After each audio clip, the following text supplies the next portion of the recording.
When Byron decided to see his regular doctor about the pain in his abdomen, he told him that it was probably just muscle strain from working out so much. But as time passed, the pain only got worse, and he decided that it was time for a second opinion. When the doctor told him to take a pregnancy test, he realized that he was in uncharted territory. What did they think was going on with him? Byron Geldard had just graduated from high school. The boy from Cambridgeshire, UK, was aspiring to become a stand-up comedian. To celebrate the milestone, he decided to go on a trip to Kavos, Greece, with his closest friends. When he returned home after his trip, the 18-year-old began feeling an unfamiliar pain in his abdomen. At first, he didn't want to see a doctor about it, but as time passed, the pain got so bad that he couldn't ignore it any longer. He sucked up the courage to get it checked out, and when he went to the doctor, he explained, "I've been getting this weird pain on and off." His family doctor told him that it was probably muscle strain from going to the gym too often. But in the following days, the pain only got worse, and Brian knew he'd have to get a second opinion. But this time, the doctor found something concerning. When the doctor examined Byron, he noticed a lump in his abdomen. The first doctor had put Byron's mind at ease, but now his worst nightmare had been realized. The doctor referred Byron to a specialist who could get a clearer picture of what was going on with him. He left terrified, but he had no idea how strange this experience could get. A few weeks before the pain started, Byron saw a documentary about the early stages of pregnancy, so he was familiar with ultrasound scans and how they worked. He was nervous about what the doctors would tell him, but the aspiring stand-up comedian managed to see the funny side of going through the same procedure as a pregnant mother. But all of a sudden, everything became so surreal. The doctor asked him, "Have you ever taken a pregnancy test?" Byron wanted to burst out laughing. This sounded like one of his stand-up routines, rather than a genuine question by a medical professional. He was completely caught off guard by the odd question. He couldn't even think of something funny to answer to the bizarre question. At first, he wondered if he was making a joke, but when he realized that the doctor was dead serious, he struggled to see the funny side of it all. Noticing his confusion, the doctor explained why he wanted him to take a pregnancy test, but Byron still struggled to believe that this was real. A few months before, he was hitting the hottest night spots in Kavos with his best friends, and now he had to take a pregnancy test. How could this be happening? He took a deep breath before looking down at the test. He couldn't believe his eyes when the pregnancy test came back positive. He was beyond speechless. The doctor was pleased, despite the fact that things didn't look too good for the young man. At least he could prove his hypothesis about what was going on with him. A long and daunting road lingered in front of Byron. The doctor sat him down and gently and calmly explained what was going on. He informed Byron that he had a cancerous tumor.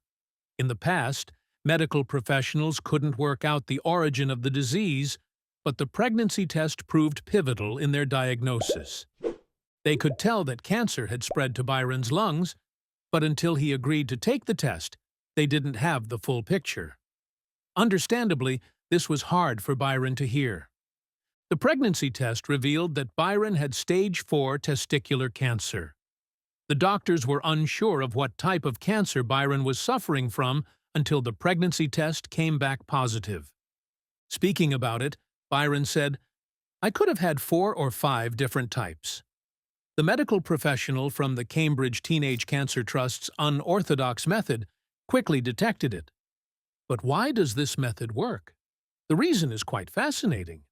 Testicular cancer causes the production of the same HCG hormone that the placenta produces in a pregnant woman. So the doctor's inexpensive method actually detected Byron's cancer fast, so they could get on with the correct course of treatment. But despite all this, Byron had more drama in his life that he couldn't shake from his mind. The day the doctors gave Byron the diagnosis was the very day before the student was set to receive his end-of-school exam results that would determine his options for the future. There I was with a positive pregnancy test and something growing inside of me. I thought I was going to end up in a documentary. But soon after Byron began his treatment, he got some very different news. 7 months of chemotherapy later, Byron was told the tumors were beginning to shrink. He was winning the battle, and he started to have hope for his future again. The promising results meant Byron was eligible for surgery to remove the tumors once and for all. Now, 19, Byron couldn't believe there was a chance he was going to make it through this. Tumors were removed from Byron's abdomen, a testicle, and the lymphatic system behind his stomach. The doctors were happy with the way the surgery went, but they still needed to be sure they were successful in completely removing the malignant lumps. The young man should have had his mind on dating, his first car, and university, but all he could think about was getting the all clear. Then he got the phone call. Byron was officially cancer-free. Cancer is no longer a death sentence, and I would like to spread that message, Byron announced optimistically. And similar to the way his cancer was detected, he has a slightly out-of-the-ordinary way of getting the word out. I'm doing stand-up comedy about testicular cancer, as I think people need to be educated about it more. You've got to admire his capacity for looking on the bright side. Byron is currently working as an experienced ambassador. He has a demonstrated history of working with the nonprofit organization management industry. He is also skilled in nonprofit organizations, event planning, Microsoft Excel, customer service, and Microsoft Word. He is a steadfast young man who has a strong sense of community and is currently working as a social services professional. After finishing high school, Byron went on to study at the Anglia Ruskin University. He has an undergraduate degree in criminology. Byron became very popular in the theater world at the St. Ives Youth Theater. He was given the nickname the Byronator for fighting and beating cancer.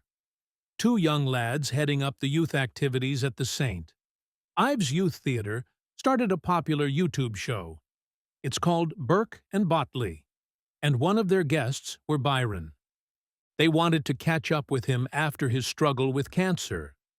Many of his fans were interested to know what he was up to after graduating high school. The jovial Byron was happy to be on the show. He shared a few memories of how he began his performance career. He was 13 years old when he went to the Fringe Theater for the first time. He just went on a normal school trip, but it made him realize his passion for acting. He was grateful to perform there at such a young age.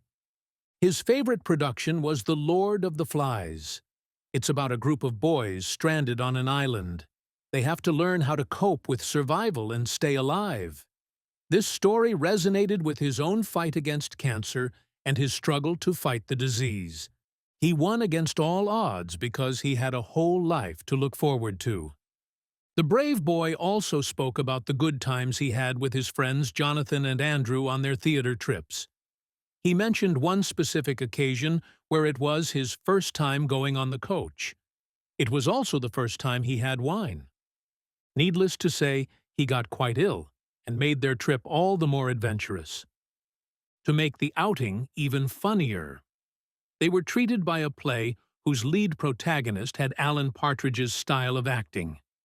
This made all the children laugh and taught them how to adapt their own style to the art of performance. There were a few other actors and actresses that had a profound effect on the young Byron. The infamous Maggie is one of them. She is a Scottish woman with a lovely accent. The boys picked up a lot of characteristics from her which helped their acting. Byron became quite popular amongst the theatre youth in London. His peers even made a song about him after nicknamed the Byronator. It had a catchy tune as well as a cool dance step called The Switch. With The Switch, You have to move your legs out in tune with the beat. It was a riot. Byron's fans loved it, and he used his signature move in his first cabaret performance. Many people tried to imitate his moves, but they could never get it right.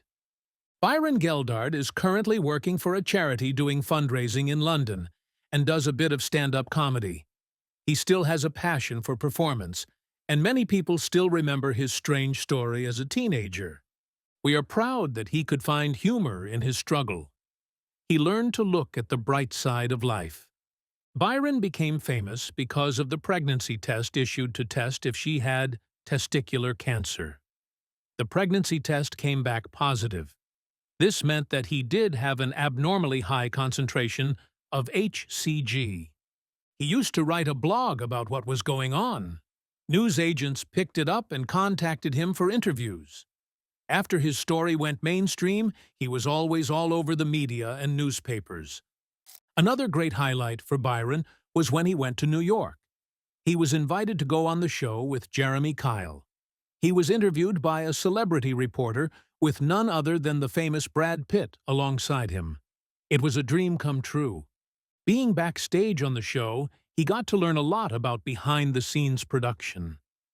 He saw the difference between live and pre-recorded performances. It was something he had never experienced before. He enjoyed the experience, but also decided that performance and theater are his things. There was a lot of cardboard, panels, and scaffolding around to create great backdrops, backgrounds, and colorful sets. His experience was iconic and kept him working in the theater world. Byron is happy and cancer-free today. He lives a healthy life and exercises regularly. Byron's personal advice to all budding actors is to enjoy the process of rehearsal. Enjoy the week of performance, rehearsal, journey, and the process, and what it teaches you is so much more important than the day of the show. It's just the tip of the iceberg, he says. He spends most of his time volunteering at the NGO called Young Lives vs. Cancer. He cares deeply about helping young children who are also suffering the effects of cancer. He offers free counseling services to kids and teenagers who need to talk. It really helps to have a young, brave person who has been through the same problems. The kids relate better to Byron, and he also motivates them to stay strong.